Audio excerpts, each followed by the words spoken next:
Peace and love, everybody. This is Salvatore from Psychonaut FX.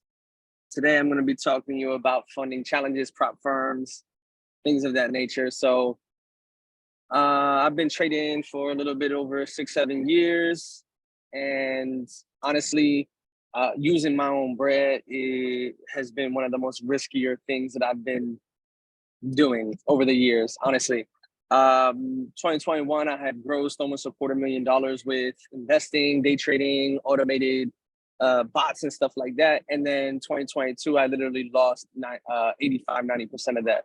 So I would say, just like the wealthy 1% do, use OTP, other people's money. You know what I mean? We live in a society where 10, 20 years ago, this didn't exist. I believe, from my understanding, FTMO is maybe like close to 10 years old. But in any given situation, if you look at trading like a business, the SBA puts out numbers and says that 95% of small businesses fail. Why do they fail? Because of the lack of capital. If you're a trader and you have the scale, there's no longer an excuse for getting the capital, as long as you could follow a few specific rules, right? So I'll go over to FTMO.com. For those of you who are unfamiliar with it, they are a prop firm. Prop firm is a proprietary trading company that basically will give you money to trade with in exchange for you passing a test and a challenge of reaching a certain amount of profit and mitigating a certain amount of risk, in addition to you having a profit split with them. So as you can see here, they've paid out over 150 million. They're in almost 180 countries. Their average payout is really quick.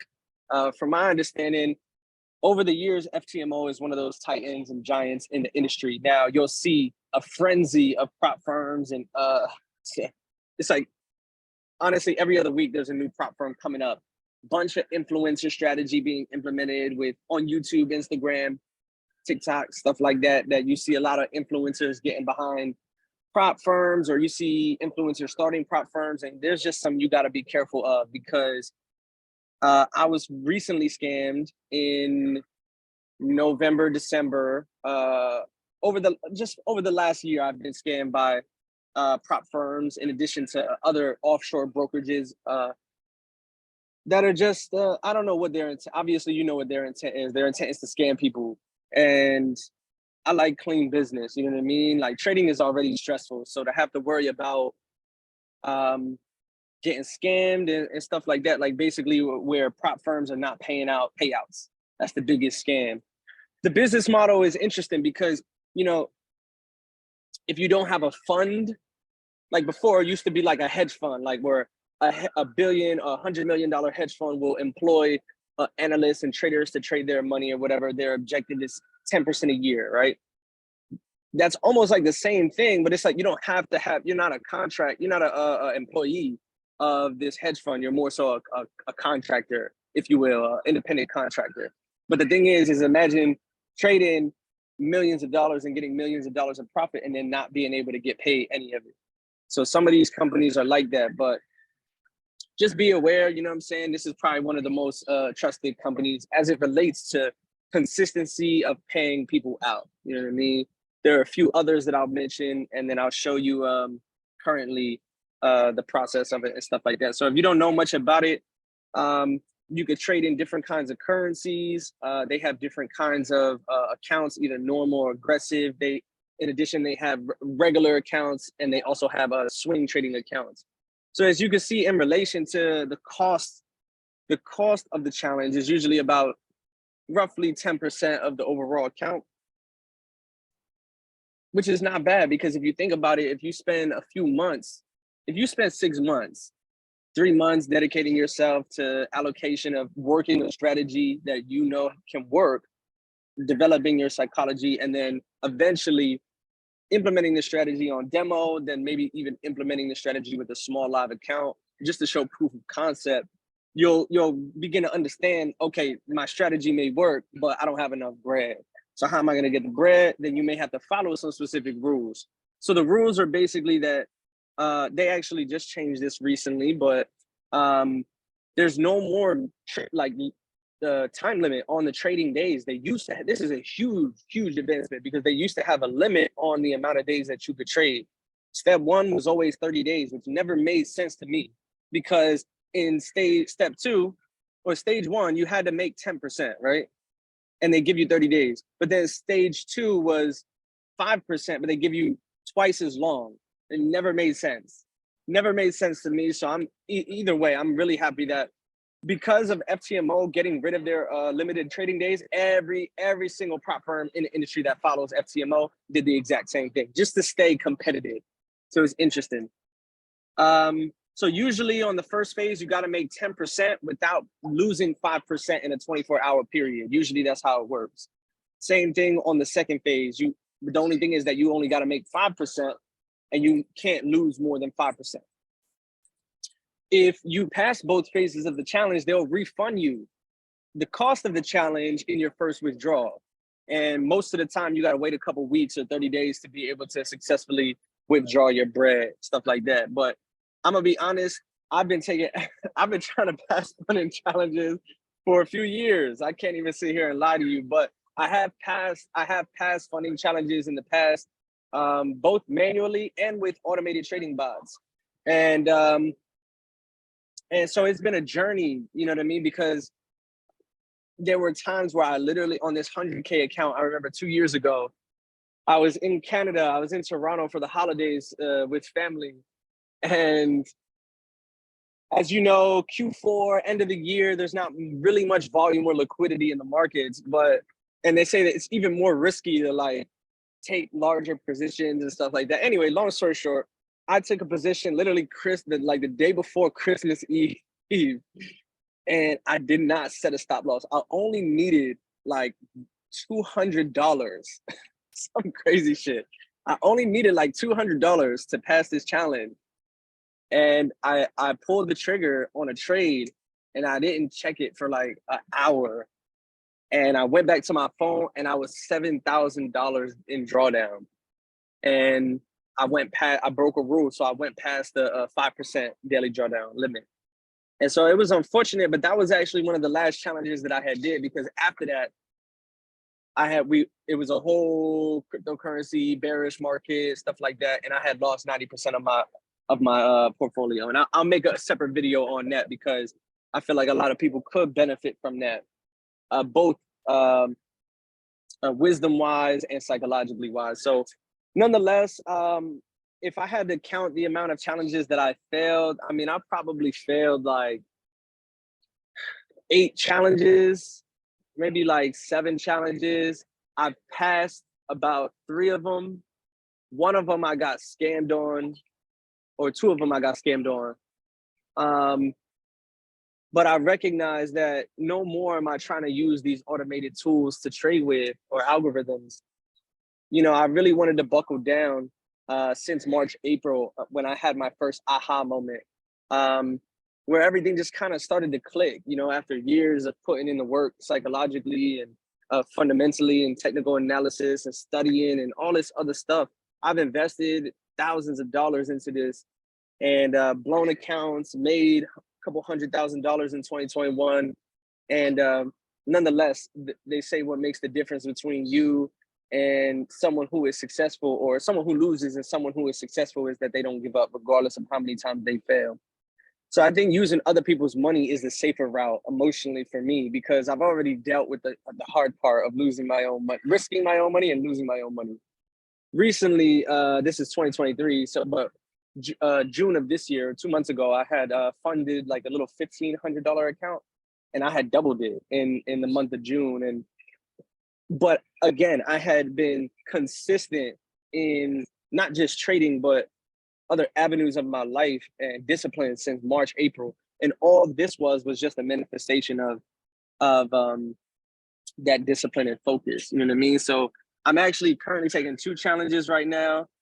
I'm gonna log into the TopTier Trader. TopTier Trader is another another prop firm ran by, you know, some influencers that personally were my teachers in the past that I had learned strategies from. And so this is why I trust them, because they're ran by people who are actually traders and who show their face and are public and are not trying to hide anything. They're not trying to gain anything from anybody.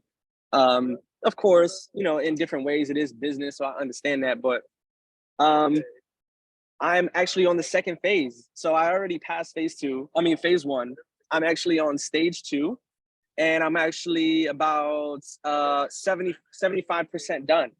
So all I need is about a $450 here. You can see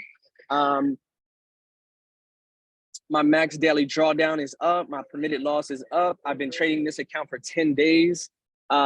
This week was almost like a break even. Actually, no, I think I lost about $150 this week. And the reason why I lost $150, it was because of this trade here that I took on Euro Great Britain pound. I had took a higher leverage trade, and my stop loss was too tight, because after I set my stop loss, I had went back to sleep, and I had woke up in the morning, and I recognized that it had hit my stop loss. But after it had hit my stop loss, it found support in that same area, literally just a couple pips away, and then it went 40 to 50 pips in the direction of my take profit and smashed my take profit, literally less than an hour. And so it was frustrating for me. I could have been done with the challenge, but slow and steady, you know what I mean? There's no time limit on this anymore, so I'm just gonna trade as regular as I need to, as low risk as I need to be able to pass this challenge, you know what I mean? I've already passed the first phase. There's no reason why I wouldn't be able to pass the second phase. It's just a matter of time. You know, what's really cool is that my profit factor is 1 to 4. So this basically is the ratio of which my risk opposed to how much I profit per trade. So that's been pretty cool. It's always cool to look at the analytics and data, you know what I mean? I like to journal my trades and kind of document what's going on, because it helps me reflect on what I did right and help me reflect on what I did wrong. You know, like that Euro Great Britain pound trade where I lost, you know, almost basically 1%, where it could have been a profit of 1.5% by itself. So maybe even more. So this is awesome because it's been a battle. It's been not only a physical battle of getting up and being disciplined and remaining consistent with the skill, but it's also been one of the toughest psychological battles. But it's almost like second nature to me now, and I'm thankful that I have a skill like this that could almost push me to the limits of working your strategy enough till it works, and then get paid off $25,000, at least funded as leverage, you know, to continue my day trading career, because I ain't giving up this shit. You know what I'm saying? This shit, I done put way too much time, energy, and money into this shit for me to give it up. You know what I mean? So even if I was on my last dollar, I'd figure out a way to get some more money to buy a funding challenge so I can leverage it. You know what I mean? Few things that I want to mention though about this right here is it says winning rate percentage. So I want to talk about risk and I want to talk about winning rate percentage. So risk, as it relates to challenges, you know that you have that 5% daily loss limit, and then you have a 10% overall limit. So my strategy is that I rarely even risk 1%. So I risk less than 1% per trade. And the reason this is because for a variety of reasons. One, to stay in, I have not a strict trading plan, but I have a trading plan. That is strict. I'll say it is strict. It's good to have a trading plan, because when you don't have a trading plan, you are very likely to break your own rules or make up rules and really not have limitations on yourself. So I only risk about 0.5 to 0.75 per trade. When my account equity grows like this, when my account equity curve grows, that's when I'm more likely to take a higher risk trade, but no more than 1%. The reason why I think trading like this and learning how to trade like this is because I've been able to process the psychological and emotional pain that comes with it. You know what I mean? So I'm comfortable at this range, although there are times where I will take higher leverage trades, but still only risk 0.75, 1%, if that makes sense. Another thing is that my win ratio, my win percentage is basically 60%. This proves that you don't have to have a 90% how you say, accuracy on the trades that you take. Even if you have a 50-50 ratio on the trades that you take, as long as your risk versus reward is 1 to 2, 1 to 3, you will be a profitable and consistent trader. You know what I mean? So here, this is the $50,000 account. As you can see, this is my overall equity curve. It's looking good. You know what I mean? It's actually really cool. The last 24 hours, I did 374 on the day. And then it says here, my consistency score is 84%. I'm actually really happy about that. This says here, this calculates the consistency of your trading on the result of each day. A high value indicates more consistent trading. So I've been super consistent. It's only been 12 days. Think of it like 2 trading weeks. And I'm taking it slow because remember, there's no time limit on this. And I wanted to prove to myself, I know that I've seen people beat challenges in a couple of days. But the truth is, to me, is that sustainable? Anybody could get lucky, but very few people can work and twerk a strategy and rinse and repeat that shit for months at a time. You know what I mean? That's what kind of differentiates people who come into the industry who expect to get rich in a matter of weeks and are more gambling style, whereas opposed to someone like, you know, or someone like me now, or some of the more professional traders who are a lot more successful, where day in and day out, they understand that they're not trying to get rich over a couple weeks or a couple months. They understand that they're looking to build wealth over a couple decades with this skill. So, you know, people have been trading since the 80s, 90s, you know what I mean? So it's pretty cool. As you can see here, my profit target is $5,000. I need my current P&L is $2,791. So I need about another $2,300. I need about $2,300 left. You can see here, this is my daily summary. It's pretty cool, honestly. I love the FTMO backend analytical function because it gives you enough data to kind of really see yourself. You know what I mean? Obviously, they have the individual trading journal here, which is pretty awesome. And going over it every day, I kind of just take a peek at it, but usually once a week, since I've been doing the challenges, once a week, I'll sit down more focusedly and just look at the challenge and kind of see what I did right, I did good. This week, I'm actually up only $700-800 on this account, but I'm not underestimating the value of a dollar. I am up almost 5.5–6% on this account. It's only been 10 days. So I'm not tripping at all. You know what I mean? I know that I'm going to pass this challenge and I'm going to stay as consistent as possible because I'm not risking even 1% per trade. Even if I was, I'd have to lose 10 trades in a row. With the ratio of my win percentage, if it's 84%, that means that I'm winning 8 out of 10 trades. So even if I lose 5 out of 10 trades, I still have the potential to scale this account equity curve. It may take me longer, but right now what I'm doing is just at 0.7, 0.5, 0.75%. And then some trades I'll take like 1% trades, you know what I mean? And I'm looking to scale that risk because it's going to help me build that stronger psychological muscle, if you will. But that's all for today. If you want some more information about prop firms, funding challenges, and how to pass them, hit me up. Peace out.